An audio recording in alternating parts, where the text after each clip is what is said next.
The silence in the grand chamber of the Valestian Concordat was not merely an absence of sound. It was a physical weight, a crushing pressure that seemed to displace the very air within the obsidian hall. Here, beneath the vaulted ceiling carved from the bones of leviathans long extinct, the masters of 100 star systems gathered in a stillness that smelled of ozone and terror. They were the architects of the sector, the disparate species united under the ironclad banner of the Concordat, and they had known peace for 3 cycles. But peace, as the High Exarch Kalen had often pontificated, was merely the time required to reload. Kalen sat upon the dais, his chitinous armor reflecting the dim, bioluminescent glow of the chamber's walls, his multifaceted eyes fixed on the central projection table. He was a being of war, a veteran of the sublight campaigns that had pacified the fringe worlds, yet his mandibles twitched with a tremor he could not suppress. Beside him, the representative of the Athari, a slender avian creature draped in robes of spun silica, looked as though she might shatter. The projection table remained dark, a void in the center of the room, but everyone knew what it was about to display. The rumors had outpaced the official channels. The subspace buoys on the outer rim had not just gone silent, they had screamed. A scream of data so dense, so overwhelming, that it had burned out the receivers of the listening posts in the Antares drift. Kalen drummed his clawed fingers against the armrest of his throne. The rhythm was erratic, betraying the calm facade he tried to project to the lesser counselors below. He remembered the Earth campaign. Everyone in this room remembered it, though they spoke of it only in hushed tones, as one speaks of a shameful sin or a nightmare that lingers in the waking hours. It had been 40 cycles ago. The humans had been a nuisance, expanding too fast, mining too greedily, encroaching on the sacred buffer zones of the Concordat. They were loud, chaotic, and fractured. When the Concordat decided to sanitize the Sol system, it was viewed as a pest control measure. A quick orbital bombardment, a cracking of their tectonic plates, a silencing of their noisy radio chatter. It was done in a week. The human fleet, primitive and scattered, had been vaporized. The few colony ships that fled into the dark between galaxies were dismissed as inconsequential, ghosts drifting into the void to starve. The Concordat had celebrated. They had erected monuments to the victory. They had moved on. But the universe, it seemed, had a memory far longer than the Concordat's arrogance. The doors to the grand chamber groaned open, the sound echoing like a dying beast, and the High Admiral of the fleet, Vrax, entered. Vrax was a towering figure, a cybernetically enhanced saurial whose very footsteps shook the floor. Usually, Vrax radiated an aura of invincibility, his presence alone enough to quell dissent. Today, he looked small. His armor was scuffed, not from battle, but from the neglect of a being whose mind is elsewhere. He carried a data slate as if it were a live grenade. He did not bow to the Exarch. He did not acknowledge the Athari representative. He walked straight to the projection table and slammed the slate into the receiver. "Show them," Vrax rasped, his voice a grinding of tectonic plates. The central darkness of the table flickered. A hologram manifested, a 3-dimensional rendering of the galactic arm, focusing on the outermost quadrant, the dead space beyond the rim where the Concordat's jurisdiction ended and the unknown began. At first, there was nothing but the static of background radiation. Then the sensors adjusted. The room gasped. It was a collective intake of breath that sucked the oxygen from the chamber. On the edge of the map, a red stain appeared. It was not a single point. It was a wave, a wall. "Magnify," Kalen ordered, his voice cracking. The hologram zoomed in. The red stain resolved into individual points of light, each representing a warp signature of immense magnitude. They were not clustered in a formation recognizable to any naval doctrine held by the Concordat. They were not arranged in wedges or spheres. They were arranged in a grid, a lattice of precise, mathematical perfection that stretched across light years. The computer attempted to tally them, the numbers scrolling rapidly in the corner of the display, blurring as they climbed. 10,000, 50,000, 100,000. The counter kept spinning, a dizzying ascent into madness. It did not stop until it hit a figure that made no sense, a figure that defied logistics, economics, and sanity. 900,000. The number hung in the air, glowing with a malevolent crimson hue. 900,000 capital-class signatures. "This is a glitch," the Athari representative whispered, her feathers ruffling in panic. "A sensor echo, a ghost signal. There are not enough resource." In the outer rim to build a fleet of this magnitude. It would require the strip mining of entire star clusters. It would take centuries. Vrax turned to her, his eyes cold and dead. "It is not a glitch. We have confirmed it with visual telemetry from the deep-range probes before they were bypassed. They are real, and they are moving." Kalen stood up, his legs feeling like water. Whose are they? The Zolofian hegemony, the machine minds of the core? Vrax shook his head slowly. No. The signature confirms the drive plume. It is dirty, high-output ion fusion stabilized by exotic matter. It is distinct. It is unmistakable. The High Admiral looked up at the High Exarch, and for the first time in history there was pity in his eyes. It is Terran. The word hit the room like a kinetic strike. Terran, the dead species, the ghosts, the dust of a glassed world. Impossible, a counselor from the lower tier shouted, standing up in defiance.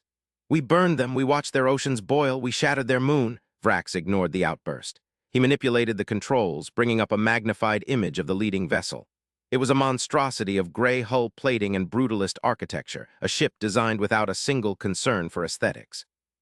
It was a block of weaponized physics, kilometers long, its surface bristling with antenna arrays and cannon batteries that seemed large enough to crack a planet. Painted on the side in stark white letters that had faded but remained legible was a symbol, a bird of prey clutching arrows, and beside it the name of the vessel, UNS Nemesis. They did not die, Vrax said softly. They left. They went into the dark where we were too afraid to follow. And they spent the last 40 cycles doing one thing. Building, Kalen whispered. They were building. The sheer scale of the industrial capacity required to construct 900,000 warships was beyond comprehension. The Concordat, at the height of its power, could muster perhaps 20,000 vessels if they stripped every system of its defenses. This was not an invasion force. This was a force of nature. This was an extinction event made of steel and hatred. Calculate their trajectory, Kalen commanded, sinking back into his throne, the weight of his armor suddenly unbearable. They are heading for the capital, Vrax said. They are heading here. Estimated time of arrival, 3 standard days. The room erupted into chaos. Arguments broke out, accusations flew, counselors wept or prayed to gods they had long abandoned. But Kalen heard none of it. He stared at the red wall on the map, the encroaching tide. He thought of the order he had signed 40 years ago. Sanitize. He realized now, with the cold clarity of the condemned, that you cannot sanitize a species that refuses to be unclean. You can only make them harder. You can only teach them that survival requires a hammer, and if you give them enough time, they will build a hammer the size of a galaxy. The days that followed were a blur of frenetic, useless activity. The Concordat mobilized everything. Reserves were called up, retired vessels were pulled from mothballs, orbital defense platforms were overclocked until their reactors threatened to melt. It was a gesture of defiance, but deep down, every officer and politician knew it was symbolic. You do not fight a tsunami with a bucket. You do not fight 900,000 warships with a ragtag fleet of patrol cruisers. The civilian population panicked. Riots broke out in the lower levels of the capital city spires. The news feeds were jammed with propaganda, claiming the fleet was a sensor error, a solar flare, a simulation. But the truth has a way of leaking out, especially when the truth is blotting out the stars. Kalen spent his time in the war room watching the red wall get closer. The humans were not hailing them. They were not broadcasting threats. There was no surrender or die message. There was only the silence of the void, punctuated by the steady, rhythmic approach of the fleet. It was the silence of a judge who has already passed the sentence and is simply walking to the gallows to pull the lever. On the third day, the sky over the capital world of Valestia darkened. It was high noon, but the sun seemed to dim, its light obstructed by a cloud of metal that had entered high orbit. The sensors in the war room screamed one final time before overloading. The human fleet had arrived. They didn't drop out of warp in the standard Lagrange points. They dropped out everywhere. They filled the sky from horizon to horizon. To look up was to see the underbellies of leviathans, a ceiling of gray armor that blocked out the constellations. The gravity well of the planet shifted due to the sheer mass of the fleet, causing tides to rise and tectonic plates to groan. The Concordat fleet, gathered in a defensive phalanx around the orbital ring, looked like toys scattered before a marching army. Kalen S. Stood on the balcony of the spire looking up. He expected fire. He expected the sky to light up with plasma and kinetic rounds. He expected the end of his world. But nothing happened. The human ships simply sat there. They hovered, maintaining a perfect geostationary grid. The Concordat ships, terrified and trigger-happy, opened fire. Missiles streaked up from the surface, particle beams lashed out from the defense platforms. The weapons struck the human hulls and vanished. They were absorbed. No shields flared, no armor buckled. The energy was simply eaten by the hull plating, dissipated into nothingness. The humans did not return fire. They did not even maneuver to avoid the shots. They ignored the concordats might as one ignores the buzzing of a fly. This indifference was more terrifying than any bombardment. It stripped the concordat of its dignity. It said, "You are not even worth the ammunition." Kalen returned to the war room where the council was in a state of catatonic shock. "Why aren't they firing?" the Authari representative wept. "Why are they just watching us?" "They are not watching," Vrax said, studying a new readout that had managed to claw its way through the interference. "They are scanning deep planetary scans. They are mapping the biosphere, the lithosphere, the magnetic field. They are scanning us down to the molecular level." Then the communications officer, a young Valastian with trembling hands, spoke up. "Hi, Exarch. We are receiving a transmission. It is not on the military frequency. It is on all frequencies. It is broadcasting to every device on the planet, every screen, every datapad, every implants." Kalen straightened his spine. "Put it on screen." The static cleared. There was no image of a scarred, angry general. There was no flag of Earth. There was only a woman. She sat in a plain chair in a white room. She wore a simple gray tunic. She looked human, but her eyes were wrong. They were silver, swirling with data streams, reflecting a mind that was partially merged with machine. She looked calm. Terrifyingly calm. "Citizens of the Concordat," the woman said. Her voice was melodious, soft, lacking any hint of aggression. It was the voice of a teacher speaking to a classroom of unruly children. "I am Admiral Alina Vance of the United Earth Reclamation Fleet. We have returned." She paused, letting the weight of the words settle. 40 years ago, you attempted to erase us. You calculated that we were a threat to your stability. You acted on fear. You burned our cradle." Kalen flinched. The confirmation of their guilt, spoken so plainly, was a physical blow. "We do not blame you for your fear," Vance continued. "Fear is a biological imperative. It is the reaction of the primitive mind to the unknown. But we have had 40 years to grow beyond fear. We have had 40 years in the dark, building, learning, evolving. We have transcended the need for revenge." The council stared in confusion. No revenge? Then why the 900,000 warships? Why the blade at the throat of the world? "You deployed your fleet to destroy us," Vance said. "We have deployed our fleet to save you." The statement hung in the air, absurd and incomprehensible. "Our sensors have detected what you could not," Vance went on. "Or perhaps what you chose to ignore. The weapon you used to crack the crust of Earth, the tectonic resonance cascade, it did not just destroy our world. It damaged the fabric of local spacetime. It created a microfracture in the barrier between this dimension and the chaotic substrate beneath. For 40 years, that fracture has been widening. You have not noticed because you were too busy patrolling your borders and counting your profits, but the fracture is now critical. Within 2 standard days, the Valastian star will undergo a resonance collapse triggered by this instability. It will go nova. It will consume this system and the 10 systems surrounding it." Kalen looked at Vrax. The High Admiral was frantically typing commands into his console, overriding the safety protocols of the deep space observatories. She is lying," Vrax stammered. "Our scientists would have seen it. We would have known." Vrax's screen flashed red. He froze. He looked at the data, then at Kalen. The blood drained from his face. "The solar output," Vrax whispered. "The neutrino count. It has been spiking for a decade. We dismissed it as cyclical variance. We didn't look deep enough. The core of the star is destabilizing. She is right. By the gods, she is right."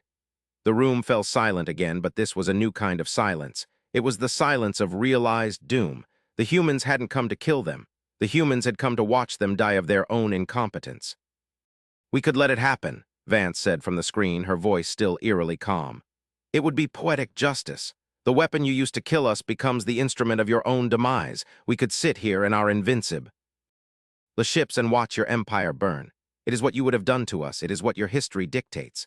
She leaned forward, her silver eyes piercing the screen.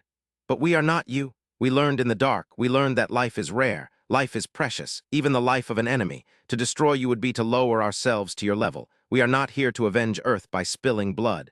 We are here to avenge Earth by proving we are better than the ones who destroyed it." The transmission cut. The view from the external cameras shifted.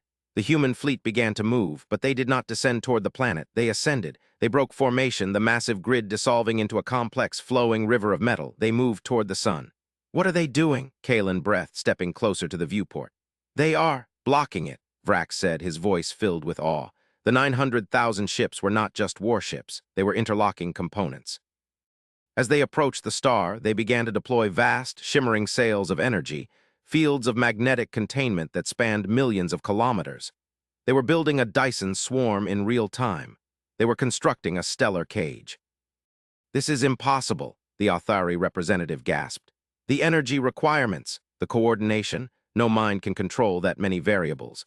No single mind, Vrax corrected. They are networked. The entire fleet is a single organism. Look at them. The ships linked together, their hulls fusing, their energy fields merging. They formed a sphere around the angry, swelling sun of the Valastian system. The light of the sun began to change. The angry red pulses of the destabilizing core were dampened, smoothed out by the intervention of the human technology. They were feeding raw stabilizers into the star, injecting exotic matter directly into the stellar furnace to calm the reaction. It was surgery on a cosmic scale. It was a feat of engineering that made the Concordat's greatest achievements look like mud huts. For 2 days, the Concordat watched. They watched as the sky turned a strange, filtered purple as the human shield modulated the sunlight. They watched as the sensor readings of the star slowly returned to normal. The imminent supernova was halted. The fracture in spacetime was sutured shut by the sheer application of force and science. The humans were saving the very capital that had ordered their extinction. The psychological impact on the Valastian population was profound. The riots stopped. People stood in the streets, looking up at the metal sky, weeping not from fear, but from a crushing sense of humility. They had been taught that humans were vermin, savages, a mistake to be corrected. Now the savages were holding back the apocalypse with hands of steel. When the work was done, the sphere broke apart. The ships reformed into their grid. Admiral Vance appeared on the screens one last time. She looked tired now. The silver in her eyes was dim. "The star is stable," she said. "The fracture is sealed. We have repaired the damage you caused." Kalen found his voice. He activated the transmission link, his hands shaking. "Why?" he asked. It was the only word he could find. "Why save us? We killed billions of your kind. We deserve to burn." Vance looked at him, and a small, sad smile touched her lips. "Because, High Exarch, if we let you burn, we are alone again, and we have been alone long enough." She looked down at something off-screen. "Besides," she added, her voice hardening slightly, "we need you. We did not build 900,000 warships just to fix a star." Kalen frowned. "What do you mean?" The atmosphere in the room shifted instantly. The relief evaporated, replaced by a new, colder tension. "The fracture you created," Vance said. "It didn't just destabilize your sun, it acted as a beacon. You rang a dinner bell in the void, Exarch, and something heard it." The screen split. On one side was Vance. On the other was a sensor feed from the human fleet, pointing away from the sun, out into the deep dark of intergalactic space. "We found something out there in the dark," Vance said. "Something old, something that consumes civilizations. We call it the entropy. It is coming. It was drawn by the resonance of your weapon." On the sensor feed, a shadow was moving against the backdrop of the stars. It wasn't a fleet. It was a cloud of darkness that was eating the light of distant galaxies. It was vast, immeasurable, a biological or technological horror that dwarfed even the human armada. "Our 900,000 ships are not an invasion force," Vance said. "They are the vanguard. They are the engineering core. We are here to fortify this galaxy. We are here to turn your systems into bastions." She looked directly at Kalen. "We avenged Earth by surviving. Now, to ensure that survival continues, we must save you. Because when the entropy arrives, we will need every gun, every ship, and every life in this galaxy, even yours." The realization hit Kalen like a physical blow. The humans hadn't just surpassed the Concordat technologically, they had surpassed them strategically. They were playing a game on a level the Concordat hadn't even known existed.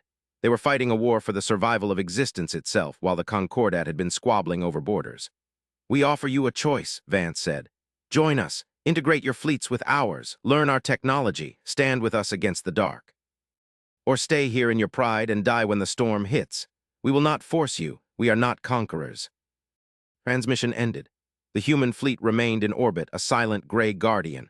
The room was quiet. Vrax looked at Kalen. The Authari representative looked at Kalen. The choice was not a choice at all. It was an ultimatum delivered with the hand of salvation. Kalen stood up. He unclasped the ceremonial cape of the High Exarch and let it fall to the floor. "Get me the fleet comms," he said, his voice steady for the first time in days. "Get me every captain, every governor, every citizen." He looked at the projection of the massive human fleet, and beyond it the creeping shadow of the entropy.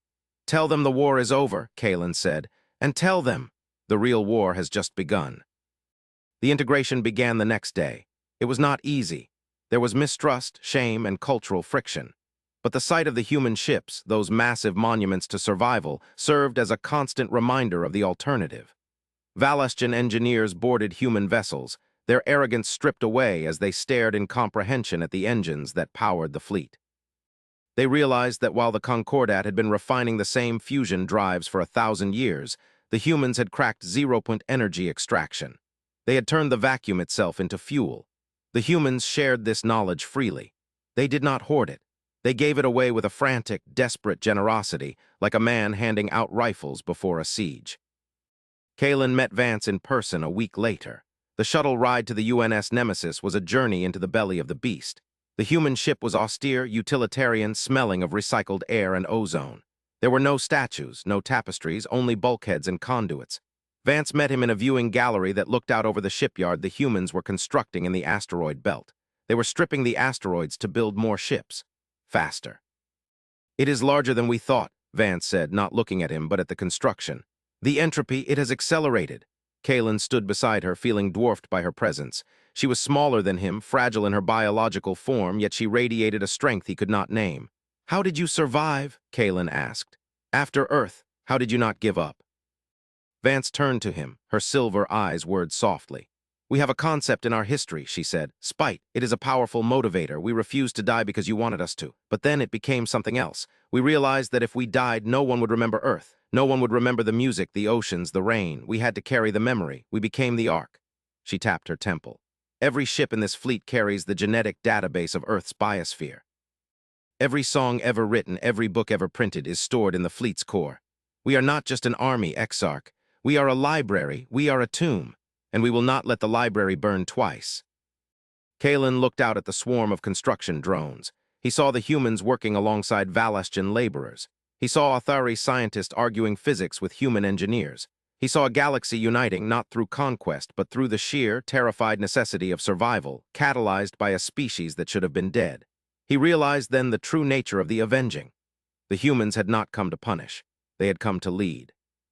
They had taken the role of the elder race, the protectors, the ones who stand between the candlelight and the wind.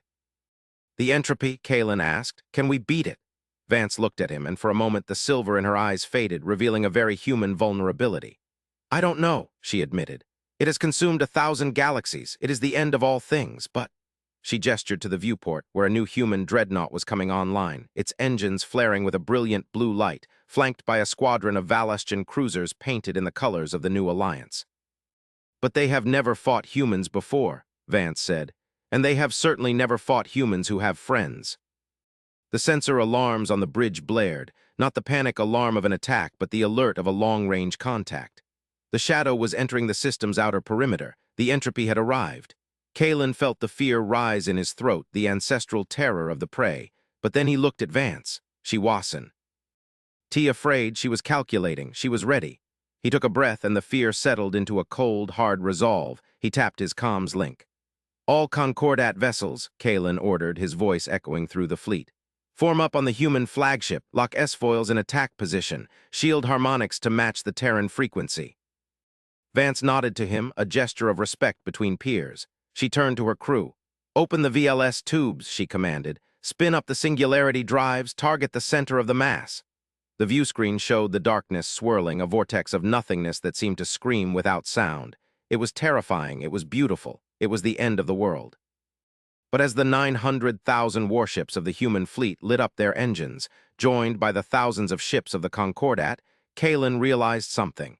It was not the end. It was the beginning of the greatest story the universe would ever tell. The story of the dead species that returned to save its murderers. "Fire," Vance whispered, and the stars themselves seemed to ignite as the combined might of two civilizations lashed out into the dark. The beams of energy crossed the void, a lattice of light defying the entropy. The silence of the grand chamber was a memory now. The universe was loud. It was screaming with the defiance of the living. The avenging was complete. Earth was not avenged by death. It was avenged by life. Stubborn, unyielding, impossible life. The fleet moved forward into the shadow, and the shadow, for the first time in eons, flinched. The unbelievable had happened. The prey had become the predator, and the ghosts of Earth led the charge. The battle for the Valestian system lasted for weeks. It was a conflict that defied conventional description, fought not just with plasma and kinetics, but with mathematics and physics. The entropy was not a fleet. It was a phenomenon, a localized breakdown of physical laws. Where it touched, matter simply ceased to cohere. Ships didn't explode. They unraveled, turning into clouds of constituent atoms. but the humans had prepared for this. Their ships were shielded with reality anchors, devices that projected a bubble of stable physics around the hull. They were literally enforcing the laws of nature in a zone of chaos. The Concordat ships, lacking this technology initially, took heavy losses. Kalen watched from the bridge of the Nemesis as the pride of the Valastian Navy, the dreadnought Invincible, was touched by a tendril of the entropy. It didn't burn. It simply turned into sand, then dust, then nothing. The crew didn't even have time to scream. "Stabilize their flank," Vance barked, her fingers flying across a holographic interface. "Deploy the drone swarm, cover them." A wing of human frigates, unmanned and automated, dove in front of the retreating Concordat cruiser squadron. The frigates activated their overload capacitors, detonating themselves in a flare of pure rapid decay radiation. The explosion pushed the entropy tendril back, burning it like cauterized flesh. "They are adapting," Vance muttered. "The entropy is learning our shield frequencies." She looked at Kalen. "We need to change the paradigm. We cannot win a war of attrition. We have 900,000 ships, but the entropy has the mass of a galaxy behind it." "What do we do?" Kalen asked. He had been commanding the Concordat remnants, relaying Vance's tactical data to his admirals. He felt exhausted, his mind frayed by the sheer scale of the slaughter. "We need to cut off the head," Vance said, "or the heart, whatever drives it." She brought up a tactical map. The cloud of entropy was swirling around a central point, a singularity of absolute zero that seemed to be directing the flow of the corruption. "That," she pointed. "The Nexus. It's projecting the field that allows the physics breakdown to propagate. If we destroy it, the cloud loses cohesion. It becomes just weather, dangerous but manageable." "It's in the center of the swarm," Vrax rumbled, his holographic projection flickering on the bridge. "To reach it, a ship would have to fly through a light year of pure dissolution. No shield can last that long." Vance looked at the map, then at her crew. "A single ship cannot," she agreed, "but a spear might." She turned to the fleet comms. "Initiate formation, Gungnir." Kalen watched in disbelief as the human fleet shifted. The 900,000 ships ceased their individual skirmishes. They began to align, stacking behind one another in a long, dense column. A cylinder of ships thousands of kilometers long. The Concordat ships were signaled to form the outer layers of the cylinder. "We are going to punch a hole," Vance explained. "The ships at the front will burn their shields to clear a path. When they fail, they will break formation and the next layer will take the lead. We will ablate our way to the center." "It is suicide," Kalen whispered. "The lead ships, they will be sacrifice." Said. "Yes," Vance said, her face was stone. "They are the breaker ships. They are unmanned, old hulls, automated specifically for this maneuver, but the inner layers, they are manned. We will take losses, but it is the only way." The formation took shape. It looked like a spear of God aimed at the heart of the darkness. The engines of nearly 1,000,000 ships fired in unison. The structure accelerated. The impact with the entropy cloud was silent, but the visual was blinding. The front of the spear ignited as it hit the dissolution field. The first 1,000 ships vaporized instantly, but in their death, they released massive bursts of reality-stabilizing energy, carving a tunnel of stable space into the cloud. The fleet drove into the tunnel. Inside the cloud, the sensors were useless. They navigated by inertial reckoning and the telemetry of the dying ships at the front.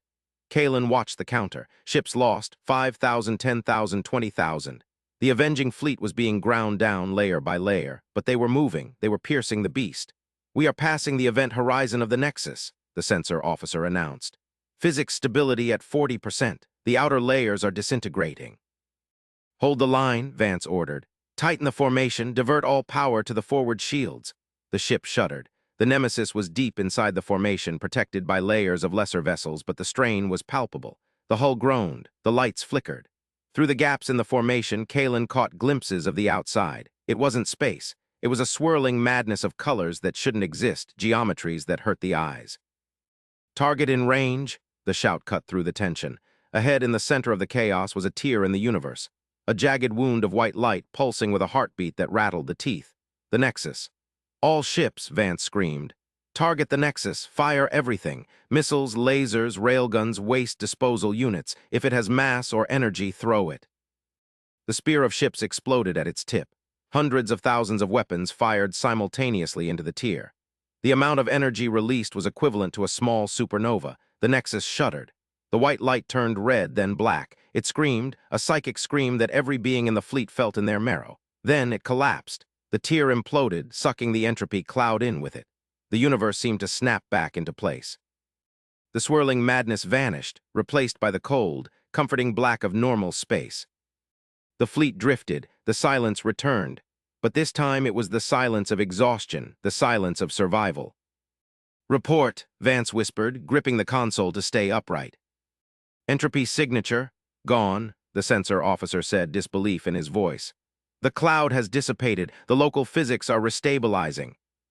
Kalen looked at the casualty count. It was horrific, nearly 200,000 ships lost. The Concordat fleet had been decimated, but they were alive, the stars were still there. In the aftermath, the cleanup began. The human fleet, now diminished but still massive, began the work of repair. They didn't just fix their own ships, they fixed the Concordats. They deployed medical frigates to Valastia, treating the radiation sickness and the trauma. The alliance, forged in the fires of the Gungnir charge, was now unbreakable. Months later, a ceremony was held on Valastia. A monument was unveiled, not a statue of a warrior, but a simple slab of obsidian engraved with the names of the ships lost in the charge. Human names, Valastian names, Athari names, mixed together, alphabetical, no distinction of species. Vance stood with Kalen at the base of the monument. She looked older.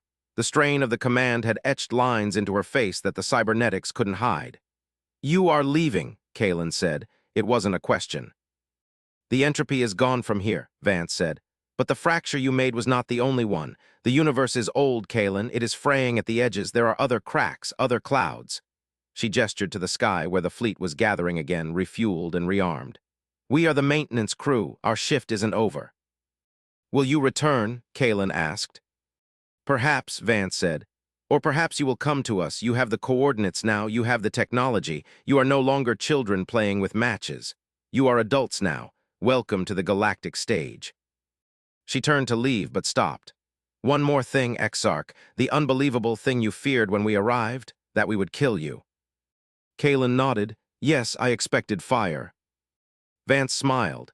"That is the tragedy of war. It limits the imagination. You couldn't imagine a fleet that didn't kill because you had never built one. Now you have." She looked up at the nemesis hovering in the upper atmosphere. "Don't forget the lesson. Strength isn't about how hard you can hit. It's about how much you can heal." She boarded. Her shuttle, the engines flared. Kalen watched as she ascended to the fleet. The 900,000 warships, minus the ghosts of the fallen, turned their prows toward the galactic rim. They didn't jump to warp all at once. They peeled away in squads, fading into the stars like a dream waking into morning. Kalen stood there for a long time. The Athari representative walked up beside him. "They are gone," she said. "No," Kalen replied, placing his hand on the cold stone of the monument. "They are not gone, they are just patrolling."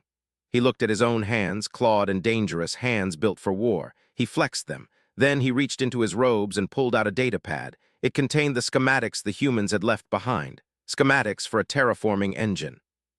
"Come," Kalen said to the Athari. "We have work to do, we have a galaxy to fix."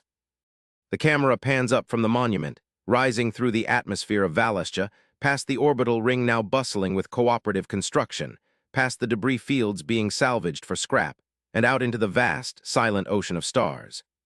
In the distance, a faint shimmer marks the wake of the human fleet, a silver thread woven into the tapestry of the night, heading toward the next impossible horizon. The stars burned steady and bright, no longer threatened by the dark, watched over by the ghosts of Earth who refused to die, and in their refusal saved everything.